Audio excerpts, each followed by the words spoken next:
मुक्ति जन्म महि जाने, ज्ञान खाने अघहाने कर।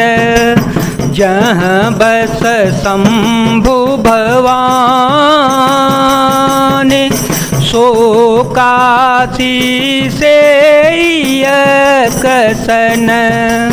जरत सकल सुर वृंद, विषम गरल जहि पान किय।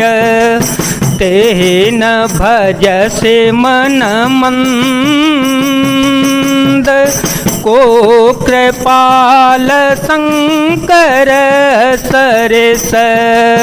जहाँ श्री शिव पार्वती बसते हैं उस काशी को मुक्ति की जन्मभूमि, ज्ञान की खान और पापों का नाश करने वाली जानकर उसका सेवन क्यों न किया जावे। जिस भीषण हलाहल विष से सब देवतागण जल रहे थे, उसको जिन्होंने स्वयं पान कर लिया, रे मंद मन तू उन शंकर जी को क्यों नहीं बचता। उनके समान कृपालु और कौन हो सकते हैं। आगे चले बहुरी रघुराया, ऋष्यमुख पर्वत नियराया।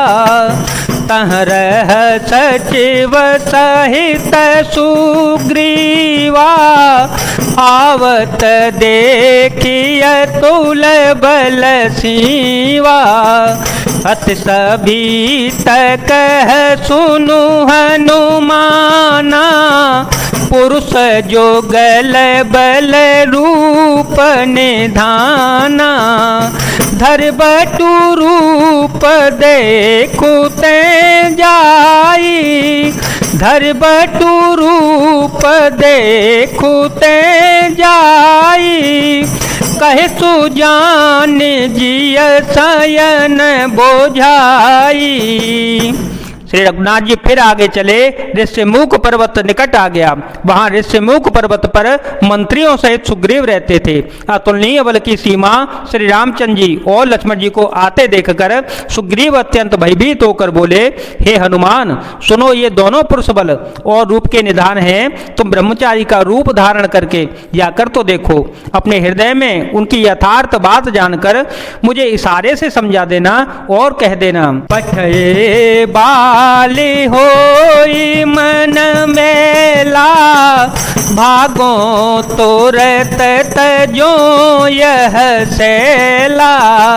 विप्र रूप धरि कपितः गयऊ, मात नाय पूछत यस भयऊ। को तुम श्यामल गौर शरीरा, क्षत्रि रूप फिरहु बन वीरा। कठिन भूमि कोमल पदगामी, कवन हे तो विचरहु बन स्वामी। यदि वे मन के मलिन बाली के भेजे हुए हों तो मैं तुरंत ही इस पर्वत को छोड़कर भाग जाऊंगा। यह सुनकर हनुमान जी ब्राह्मण का रूप धरकर वहां गए और मस्तक नवाकर इस प्रकार पूछने लगे, हे वीर सांवले और गोरे शरीर वाले, आप कौन हैं जो क्षत्रियों के रूप में वन में फिर रहे हैं। हे स्वामी, कठोर भूमि पर कोमल चरणों से चलने वाले आप किस कारण वन में विचर रहे हैं। मृदुल मनोहर सुंदर गाता, सहत दोसह बनयात पबाता। कि तुम तीन देव मह को, नर नारायण की तुम दो। मंगल भवन मंगल हारे, द्रव हो तो दशरथ अजर विहारे। मन को हरने वाले आपके सुंदर कोमल अंग हैं और आप वन के दुसह धूप और वायु को सह रहे हैं। क्या आप ब्रह्मा विष्णु महेश इन तीनों देवताओं में से कोई हैं या आप दोनों नर और नारायण हैं? जग कारण तारण भव भंजन धरनी भार, के तुम अखिल भुवन पते, लीन मनुजय अवतार।